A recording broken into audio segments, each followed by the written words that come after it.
Good evening. I'd like to call the June Parks and Rec Advisory Board meeting to order. We'll start with the Pledge of Allegiance. Please rise and join me.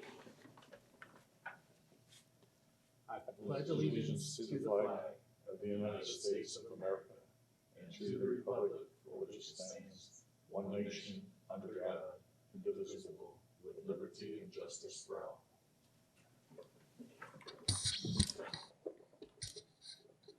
All right, thank you. I'll turn it over to Sherry for a roll call. Okay. Christopher Gallagher.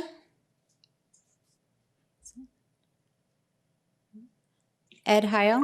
Here. Lori Howell. Present. Jason Keogh. Here. Ashley Pasquale. Here. Robert Smith. Todd Taylor. Scott Welty. Here. And Councilmember Michelle Lynn. Here. Thank you. Thank you, Sherry. We'll move on to item number 4. That's the call to the public. Any members of the public who wish to address the board, now's the time to do so. Seeing just smiles, we'll go ahead and move on to item 5, which is approval of the February meeting minutes. Any questions or comments? Mr. Chair, I'll make a motion to approve the meeting minutes.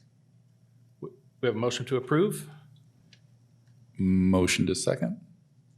and a second. Second. Any discussion?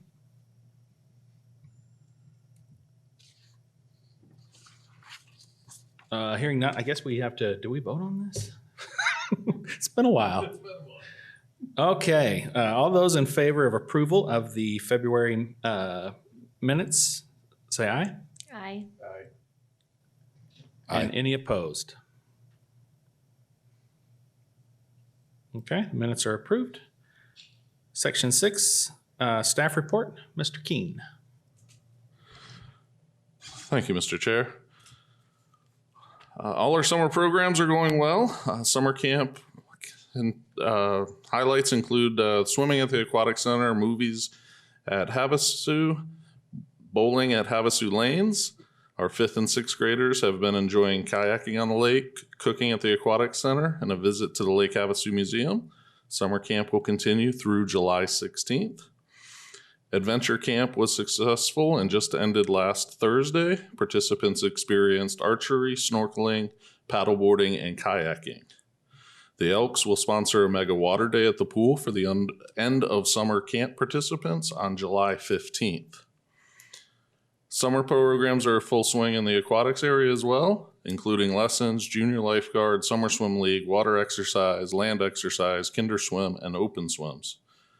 The pool will be open regular hours on 4th of July weekend. Special Olympics will begin on Saturday, July 17th, and will run into the month of October. The junior guard competition will be held for the participants in the junior guard program on July 23rd. And the Summer Swim League will end with a summer swim meet for the participants in the swim league on July 16th. The Havasu Community Health Foundation is sponsoring a free family swim on July 31st. There will be a blood drive on July 13th through the 15th at the community center. Veterans Family Day will take place on July 17th, and a back-to-school health fair on July 31st. Out in the parks, the Little League All-Stars are practicing at Sarah Fields, and one of the age groups is going to the state championship, so pretty exciting for the Little League team there. Special Olympics will begin softball practice at Dick Sant Park, as well as bocce ball at Jack Hardy Park. We will begin cutting the lake grass throughout the channel with the weed harvester in early July. So that is a big piece of equipment that is pretty fun to watch. Unfortunately, it does get moved around a lot in the wind. So we do ask patrons in their boats to please watch out for it. It's not the most easily maneuverable piece of equipment. Park staff also replaced all the foul ball nets around Field 1 at Rotary Park to help protect spectators and other park users. Since we haven't met since February, I'd like to take a moment and do some recognition. I'd like to congratulate our high school seniors that graduated this year. The Recreation Division celebrated 11 graduates. The Aquatics Division celebrated 13 graduates. And the Administration Division celebrated with 1 graduate. Janice Brown was awarded Citizen of the Year by the Elks Club for her dedication to our youth. Matthew Dickinson completed his Water Safety Instructor Training Academy. Philip Capadona completed his basic pesticide training. And our Parks Department and Keep Havasu Beautiful Foundation was awarded the 2019-2020 Ponderosa Pine Partnership Award from the Arizona Department of Forestry and Fire Management. This award is presented for an urban forestry project implemented in Arizona that through partnerships and outstanding collaborative efforts has significant and positive contributed to Arizona's urban forests. I'd also like to take this opportunity to thank a couple of board members whose terms will be ending June 30th. Bob Smith has been a board member since 2006, and Lori Howell has been a board member since 2020. Thank you both for your volunteerism, dedication to our community, and to Parks and Recreation. I would also like to congratulate our new board members, Sherry Butler, Kyler Cox, Natalie Strader as a student member, and reappointment of Ashley Pasquale. Their terms will all begin July 1st. With that, I'll take any questions. Thanks, Mr. Keene, and thanks to Lori and Bob, and to the new members, and to Ashley for signing on again. Those were my only comments. Any questions or comments from the board? If I may. All right. Mr. Keene, regarding the summer camps, how many did we end up with that were left on the waiting list, or do you have an estimate of how many people were not able to register? I do not have the number that were on the waiting list. We did accept 300. Unfortunately, our big factor on that was the number of staff we were able to, or lack thereof, number of staff we were able to obtain this year. I know that's across the whole city on those positions. Every restaurant that you go by, every store is looking to hire staff. So we were really in a tough spot there this year. So that was the limiting factor to the number of participants we could take into camp this year. Okay, that might answer my next question, but before I get to that then, was your division impacted by the staff salary survey? I don't remember exactly what it was called, but were there increases in the entry-level positions as well? For all of full-time employees, their human resources going back currently and looking at our part-time salaries or unclassified staff and wages there and what might be able to be done. So they're currently looking at that. Great. And that would include I don't know if you call them like seasonal staff for the summer and Yes, different exactly. programs. Okay, Yep. Great. That's good to hear. And one more question, Mr. Chair. Will that also, you might have the same response, but I'm just wondering if we'll be returning to offering the youth sports programs in the fall that we didn't have last year? Yes, we are planning on it. Again, a lot of those are actually run by volunteers, so hopefully the volunteerism will continue to be high. So yes, our intention is to go back to all our programs. Thank you. Any other questions or comments from the board? I have a question following on from the numbers.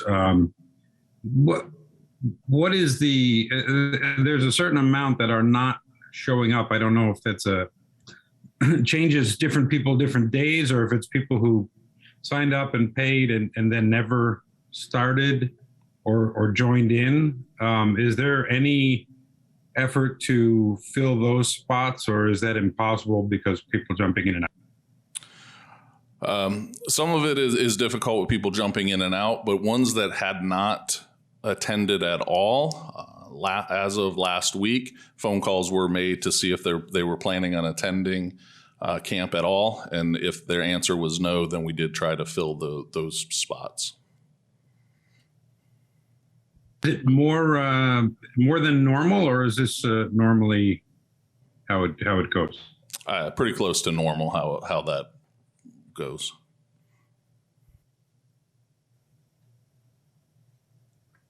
Okay. Any other questions? I think we can move on to item 7 now then, public hearing. 7.1 is a discussion on the 21-22 budget process update. Mr. Keene. Thank you. So each year, City Council adopts a yearly budget. Before the adoption of the budget, the city goes through an in-depth process of creating, evaluating, adjusting, presenting the budget to council at several different stages. On April 22nd, there was a CIP workshop for our capital improvement projects. In that portion, the HVAC system or project for the Aquatic Center was approved for fiscal year 21-22. That's approximately a $2.2 million project to add dehumidification and air conditioning into the aquatic side of the Aquatic Community Center. For fiscal year 23-24, there was approximately $25,000 allocated for an aquatic and community center assessment that will go along with the assessment that was done in 2016 and just kind of reevaluate some of those projects that we have been able to accomplish and where the facility needs stand at that time. On May 13th, there was a budget workshop. Some of the additions to our budget from the Parks and Recreation budget from this year, from last year, are several pieces of equipment will be being replaced, including a Toro mower, a tool cat, 3 work trucks, and then in the positions, we'll be adding a park superintendent as well. On June 8th, City Council adopted the tentative budget. On June 22nd, the City Council adopted a final budget.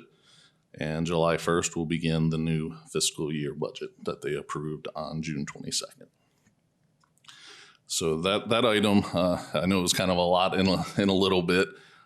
With some of the meetings being canceled, those would have been rolling conversations of where we were at in that process. But that's kind of a quick summary of the budget process that continued from April through the start of our new fiscal year in July. That concludes my presentation regarding the budget process, and we'll take any questions from the board or from the public. Any questions or comments from the board?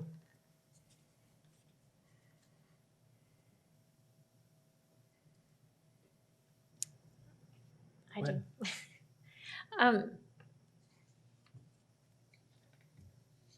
Sorry, I was working on my wording here. So regarding the assessment, you said $25,000 to $30,000 for an assessment of the Aquatic Center. And that's, was that a recommendation of yours to proceed with that? Because it didn't seem like very long ago when the full community center, Aquatic Center assessment was done. And we're still working through those recommendations on that.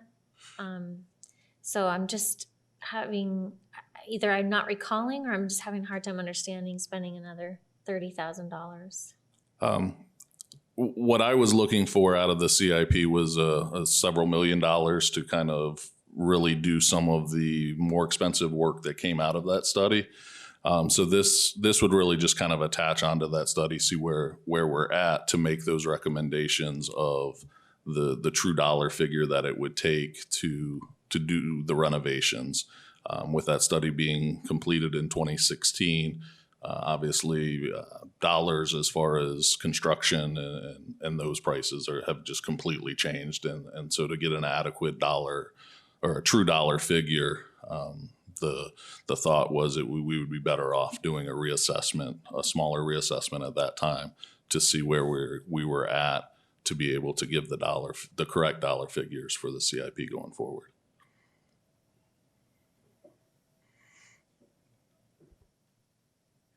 And then just one more question, maybe. So we had also talked a few months ago, many months ago now, about and I think it was one of the newer board members had asked for just a plan of the various parks and recreation activities that fall under Parks and Recreation.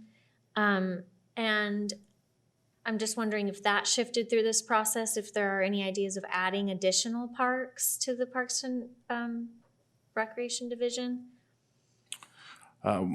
We currently don't have any plans to add to the inventory. Really, I think our focus in the next couple of years and through the budgeting process will be going back through the inventory that we currently have and maintaining and upgrading some of those facilities, whether they be the playgrounds, the sidewalks, the paths, those types of things, and really kind of maintaining what we have as opposed to adding additional. And I was hearing about different conversations about the park it was the Springburg, I don't know what we're calling it now. And then it's right there next to the Mesquite Park. So is that just being considered as one giant park, or how's that? There are some ongoing conversations. We're in the process of negotiating with a firm for design work on the parcel there, on McCullough and Quario. So that information will be coming, but we're in the negotiation process for some design. We will utilize, more than likely, we'll utilize this board and the time in our meetings for some public input during that process once we finalize the negotiations. Utilize the time again for public comment and input into that project. That project doesn't necessarily, currently anyway, doesn't necessarily fall into parks. It's encompassing several different divisions. So we'll kind of see where that fits if that falls into the inventory of parks. There is also a transportation component over at the Mesquite parking lot is kind of working in several different divisions. So. Okay, thank you. I like the idea of getting some of that work to run through here. It's been a while since we got our hands dirty. It'd be nice. Any other comments or questions from the board?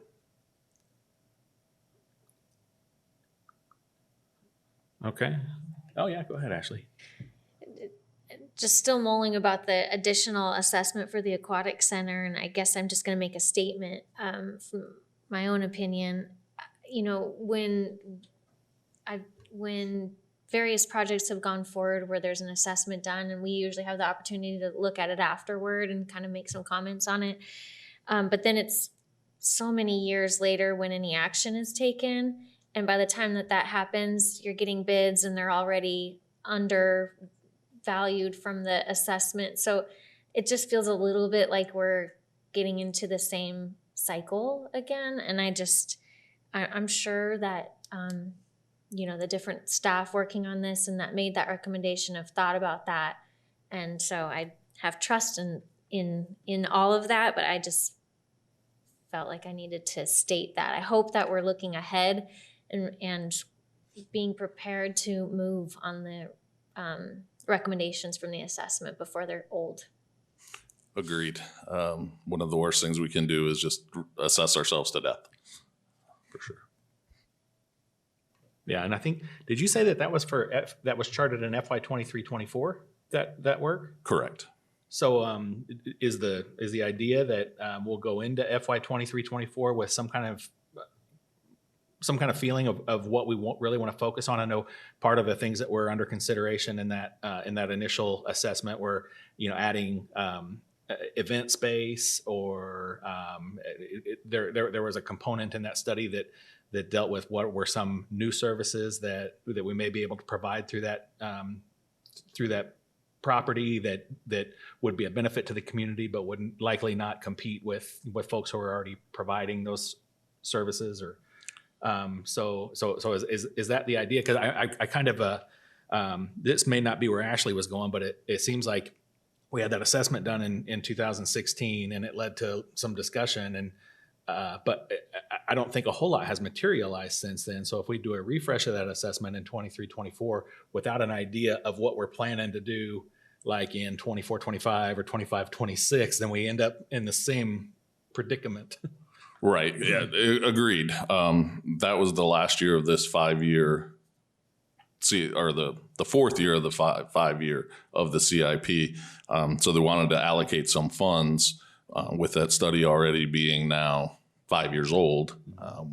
Allocate some funds to just kind of reassess where we're at, because there have been many items that were identified in that 2016 study that have already been taken care of, repaired.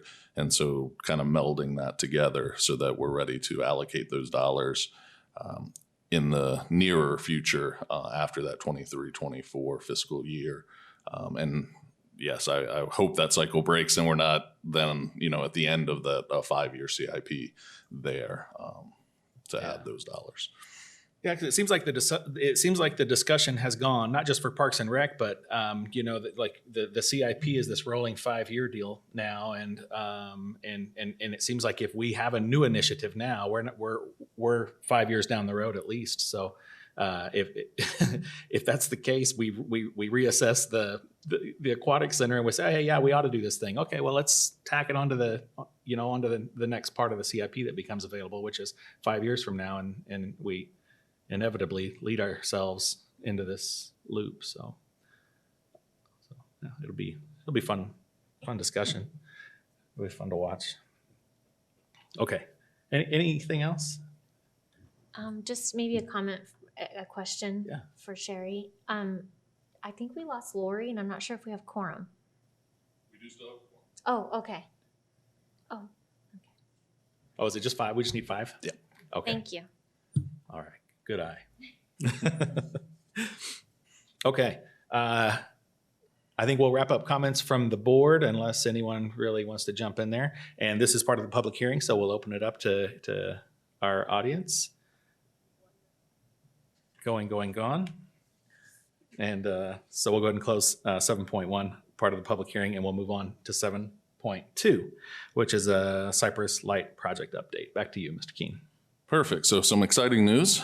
This project has been a little while in the making, but during the October and November Parks and Recreation Board meetings, a possible park improvement project was discussed and determined that the park improvement project the board would like to move forward with was the additional light for Cypress Park.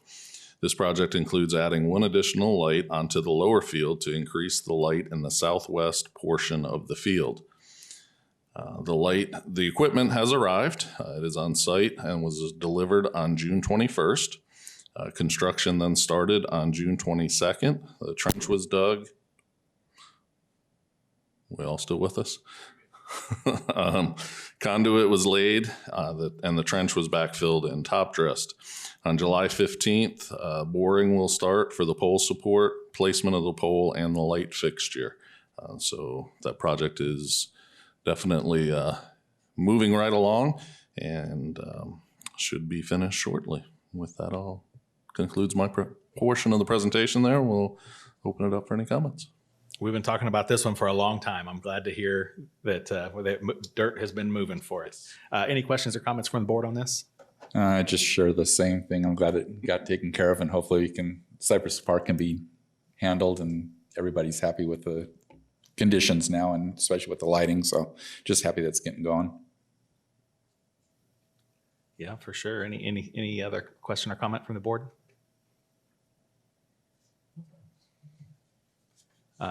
Again, this is part of a public hearing. Any questions or comments from the public are welcome at this time.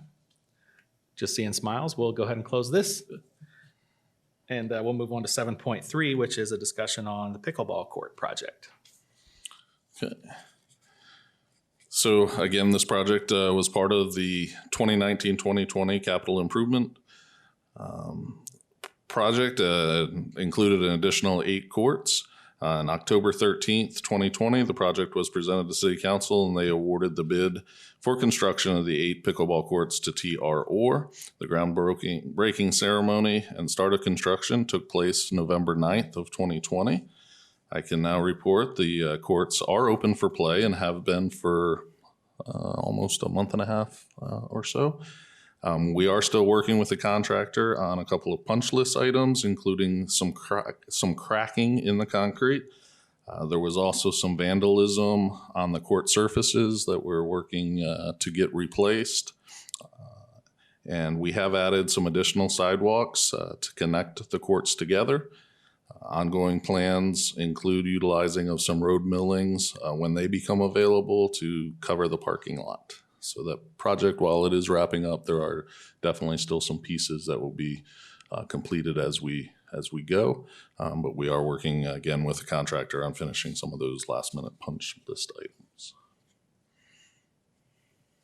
All right, it's nice to hear that we're still working there. I think our big proponent for pickleball is out of town for now. Yes, Otherwise, he'd vacation. probably have a lot to say.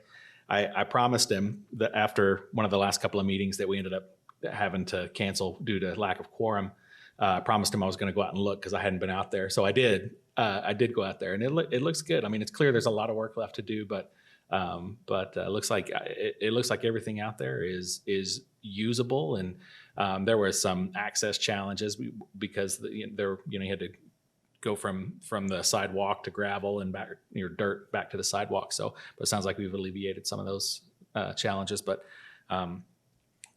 it looks good out there. Any other questions or comments from the board? Just one, and I can't remember, and I apologize because I haven't been out there since it's been completed. Was there fencing to be put up around the courts for the vandalism issues or something like that?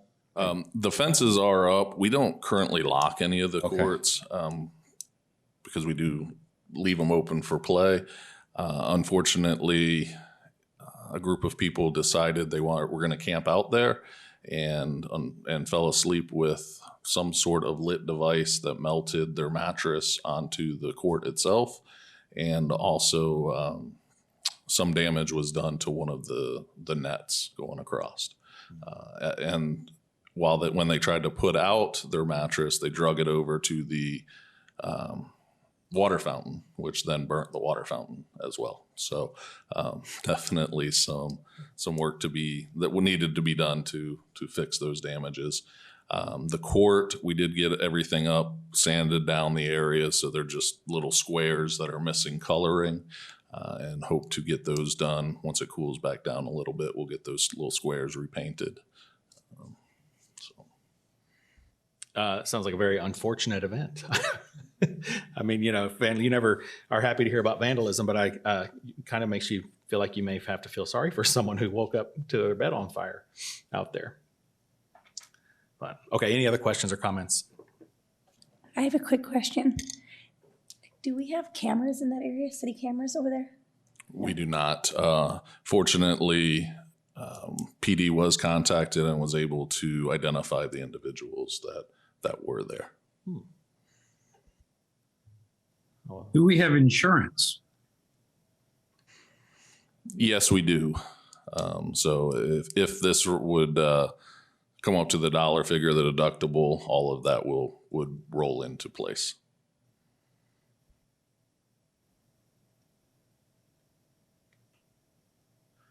Okay, any other comments, questions from the board? Seeing none, this is the last section of the public hearing. We'll open it up to the public if someone has questions or comments. No takers.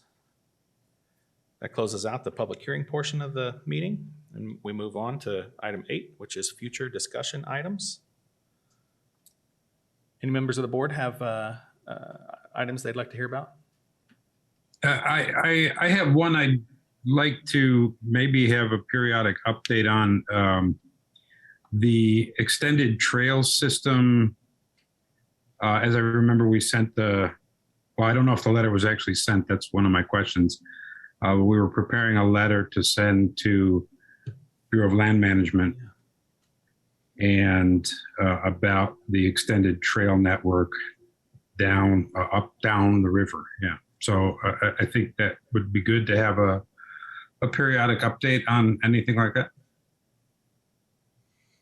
We did send a letter of support to the BLM regarding that project. And if I hear a second, I could reach out to BLM and see if there has been any updates on that. I know sometimes when BLM projects and just federal government projects are very slow moving, so I'm not exactly sure when we might see. And if you talk with some long-term residents, that some of those trails have been planned for many years. But I can definitely reach out to BLM and see if there are any updates. So Chris made a motion to reach out to the BLM for the status there. Would anyone care to make a second? I'll make a second on that. All righty. So we'll add that to the list. Anyone else from the board have agenda items they'd like to hear about? Mr. Chair, Yes, ma'am. I just want to make sure it's still on the list for us to have a teen break on an agenda before it's too far down the path. I think we already have that covered, but I just wanted to make sure. If not, it should be. That one should be tattooed on the charter. It is definitely in the budget, and as planning goes forward, we'll keep the board updated on that project or event. Sorry. Okay. What else? Go ahead, Ed. Can we get an update on where we stand with the BLM turning the Sarah Park over to the city in the future?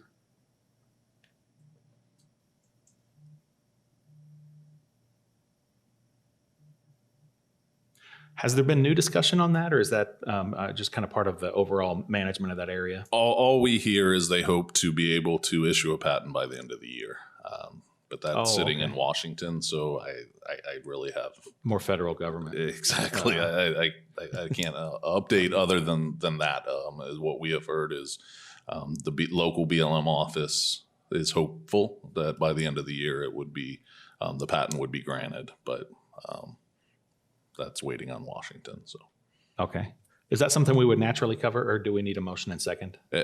yeah, as soon as that patent is issued or I hear anything, we would definitely bring that to the Okay. board's All right. attention. But you don't see a reason for us to push anything from the board to. No, I'll keep it on in the back of my head and make sure that it's on a director's report.